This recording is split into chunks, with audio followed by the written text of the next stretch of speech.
ಖುಷಿ ಆಗ್ತಿದೆ. ಅವ್ರ ಜಾಗದಲ್ಲಿ ಹಿಂಗೆ ಮಾಡಿದಾರಲ್ಲ, ನನಗೆ ತುಂಬ ಖುಷಿ. ನಮ್ಮ ಪುಣ್ಯ ಅಂತ ಹೇಳ್ಬೇಕಷ್ಟೆ.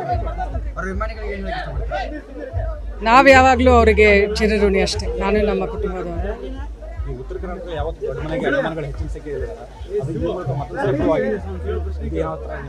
ಹೇಳಿದ್ನಲ್ಲ ಅಷ್ಟೇ.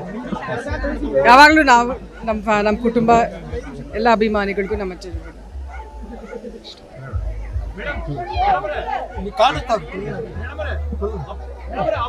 ದೇವರು ದೇವರು ಅಂತಿದ್ರು ಇಲ್ಲಿ ತನಕನು ಎಲ್ಲ ಅಭಿಮಾನಿಗಳು.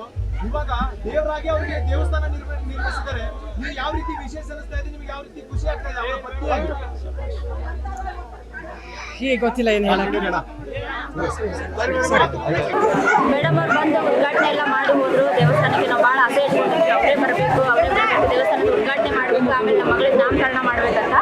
ಅದ್ರ ಪ್ರಕಾರ ಅವರು ತುಂಬ ಇಷ್ಟಪಟ್ಟು ಬಂದು ಉದ್ಘಾಟನೆ ಮಾಡಿದ್ರು. ನಮ್ಮ ಮಗಳಿಗೆ ಅಪೇಕ್ಷಾ ಅಂತ ನಾಮಕರಣ ಮಾಡಿದ್ರು.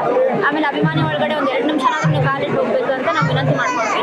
ಒಳಗಡೆನೂ ಬಂದು ಮನೆಯೆಲ್ಲ ನೋಡಿ ಎಷ್ಟು ಬಡವರು ನೀವು ಇಷ್ಟೊಂದು ಗ್ರ್ಯಾಂಡಾಗೆಲ್ಲ ಮಾಡಿದ್ರಲ್ಲ, ನಮ್ಗೆ ತುಂಬ ಖುಷಿ ಆಗುತ್ತೆ. ನಿಮ್ಮಂಥ ಅಭಿಮಾನಿಗಳಿಗೆ ನೋಡಿದ್ರೆ ನಮ್ಗೆ ಇನ್ನೂ ಸ್ವಲ್ಪ ಖುಷಿ ಅನ್ಸುತ್ತೆ ಅಂತ ಎಲ್ಲ ಹೇಳಿದ್ರು. ತುಂಬ ಸಿಂಪಲಾಗಿ ಚೆನ್ನಾಗಿ ಮಾತಾಡಿದ್ರು ಮೇಡಮ್ ಅವರು. ಅದು ನೋಡಿದ್ರೆಲ್ಲ ಭಾರಿ